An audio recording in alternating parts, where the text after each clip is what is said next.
promesse.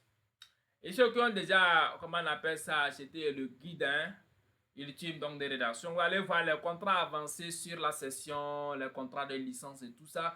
Ces clauses-là sont beaucoup plus détaillées parce que ce sont des contrats à des enjeux donc financiers élevés.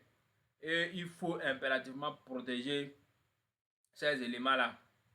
Ouais, vous un peu. Donc, à travers ces clauses de sécurisation-là, et vous devez les maîtriser, les lire à tout moment. C'est quand vous lisez ça à tout moment, vous allez vous familiariser. Quand on vous parle des clauses de la non-concurrence, vous savez de quelle est question.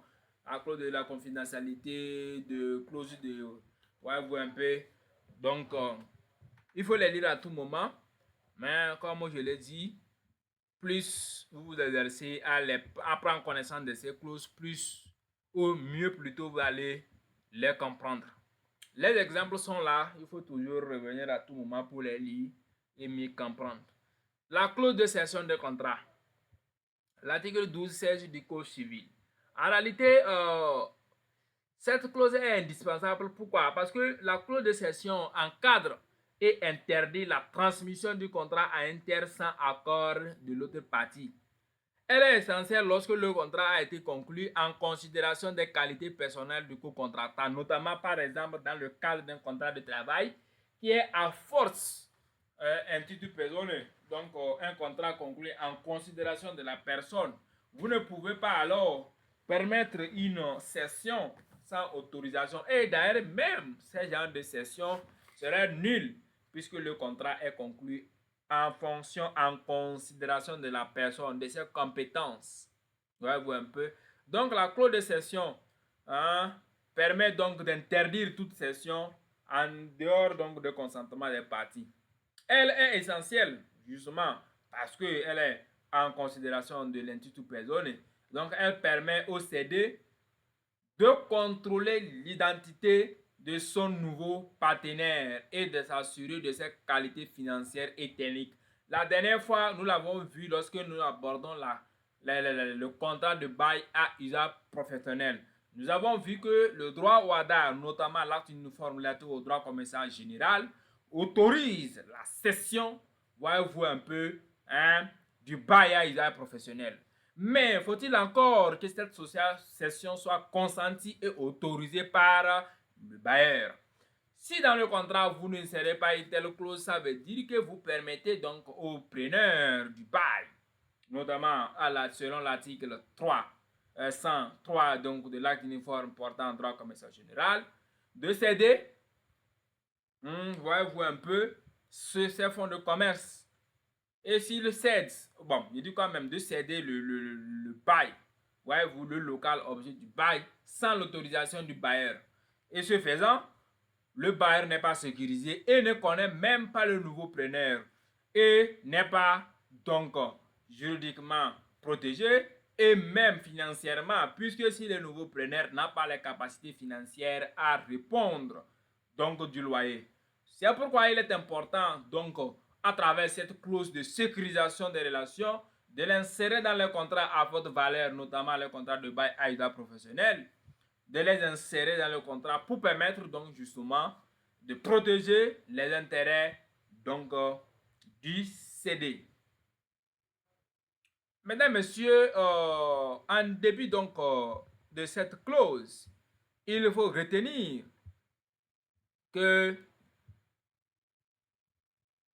la clause donc de renonciation, également appelée la clause de Weber, est une clause qui permet donc de préciser notamment la tolérance ou l'inaction donc d'une action qui devait normalement aboutir à une sanction ou une résiliation du contrat, de considérer cette abstention là comme une possibilité juste laissée, mais qui n'empêche pas ou n'enlève pas le droit à la personne qui n'a pas agi d'agir ultérieurement.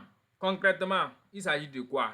La clause de la non-résiliation ou la clause de Weber est une clause précise, de renonciation précise, en réalité qui permet de faire quoi? Que la tolérance ou l'inaction d'une partie face à un manquement de l'autre ne vaut pas renonciation à se prévaloir de ce manquement ultérieurement. Je m'explique. Dans un contrat de travail, par exemple, lorsque l'on décide que si vous manquez à une obligation de votre mission que vous êtes censé faire, après une mise en demeure, par exemple, de 8 jours, le contrat peut être résilié de plein droit. Si, lorsque, par exemple, vous faites une absence prolongée de 8 jours et vous n'avez pas pris l'autorisation de l'employeur sans justificatif, sans motif légitime, l'employeur, normalement, voilà, voyez-vous, on peut activer la clause donc de résiliation. Mais si celui-ci ne le fait pas, la clause la clause de renonciation, voyez-vous un peu, permet de faire quoi? De dire que si l'employeur ne le fait pas pour une première fois, si vous faillissez à une obligation, ça ne veut pas dire que il ne va plus le faire ultérieurement. Si un jour il se lève un bon matin, il peut décider donc de déclencher la clause pour manquement que vous avez failli entre-temps. Tant que la relation continue. Voyez-vous un peu. Donc, c'est l'important de cette clause-là. Et la clause de renonciation est utile surtout pour des contrats à exécution successive. Les contrats qui prennent beaucoup plus de temps dans la durée et dont l'exécution est successive. Peut-être que tu vas exécuter la même obligation de manière successive. Souvent pour les contrats de livraison, les contrats de dépôt, surtout pour ce qui est des contrats de transport maritime, voyez-vous, où les convoyeurs sont appelés à exécuter les mêmes missions à tout moment. Si pour m'amener un colis, tu as failli à une obligation, je n'ai rien fait.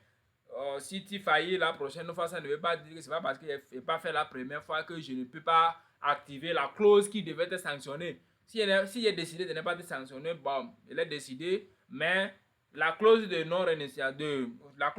renonciation permet donc de protéger celui qui n'agit pas pour un manquement de se rattraper et ou toujours d'agir le moment où il jugera opportun donc d'agir. Donc la clause, elle protège la partie tolérante et empêche donc la formation d'une costume, voyez-vous, d'une coutume contractuelle défavorable à ses droits. Elle est particulièrement utile dans les contrats à accession successive. Voici un peu de manière sommaire les clauses justement donc de protection des parties dans le cadre donc de ce qui est de la sécurisation des contrats d'affaires. Mesdames et messieurs, voici les clauses que j'ai voulu qu'on analyse. On y reviendra sur le dernier module le samedi prochain pour donc finir avec ces 8 modules. On va terminer avec la convention de formation. Et on va rentrer dans la phase d'accompagnement pour donc toute difficulté que vous allez rencontrer dans la pratique. Donc, s'il y a des questions, je vais les prendre avant qu'on ne puisse mettre fin à cette session.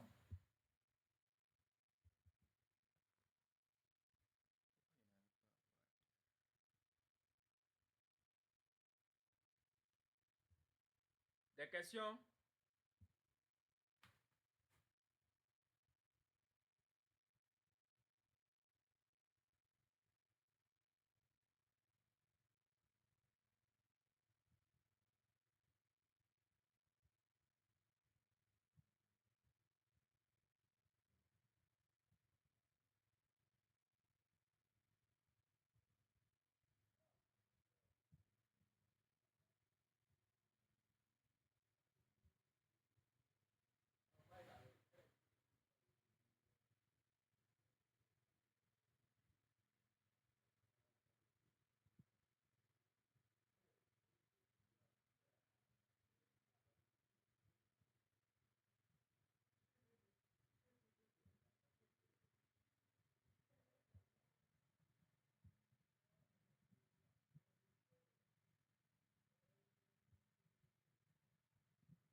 Pas de questions?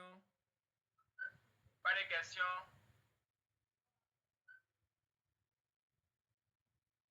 Pas de questions?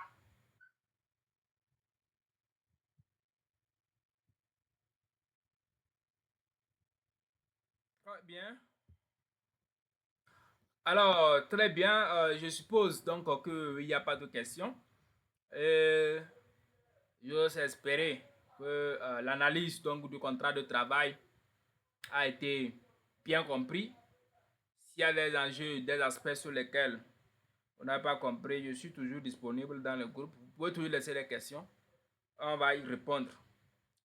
Nous sommes à 10 minutes de la fin. Donc, je vais donc mettre fin à cette session d'aujourd'hui. Ça a été un plaisir donc de vous retrouver encore cette soirée pour la suite donc de cette formation modulaire. Nous allons nous retrouver le samedi prochain pour la fin du dernier module, la convention de travail. Et d'ici là, prenez soin de vous. Comme je l'ai dit, je suis toujours disponible pour répondre à toutes vos questions. Pour ceux qui ont des difficultés particulières ou des zones d'ombre, vous pouvez toujours les laisser dans le groupe, soit me contacter directement en privé. Me ferait un plaisir donc de vous répondre. D'ici là, prenez soin de vous et bonne soirée chez vous. Surtout bon week-end. Que Dieu soit avec vous.